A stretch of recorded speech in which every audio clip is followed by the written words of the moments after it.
একজন কাফন চোর ছিল যে মৃত নারীদের কবর খুঁড়ে তাদের চুল কেটে বিক্রি করত। এটাই ছিল তার রুজি রোজগার।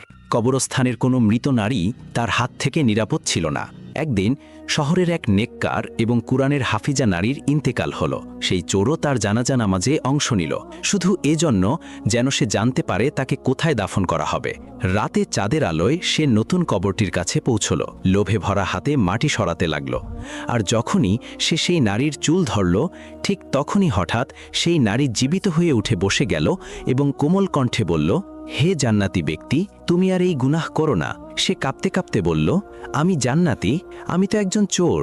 নারীটি মুচকি হেসে বলল, এইমাত্র ফেরেশতারা এসেছিলেন। তারা বলে গেছেন, যারা আমার জানাজা নামাজে অংশ নিয়েছে আল্লাহ তাদের সবাইকে ক্ষমা করে দিয়েছেন এবং জান্নাত দান করেছেন। এ কথা শুনে চোর কেঁদে ফেলল এবং সম্মানের সঙ্গে কবরটি আবার বন্ধ করে দিল। বন্ধুরা, এমন আরও শিক্ষণীয়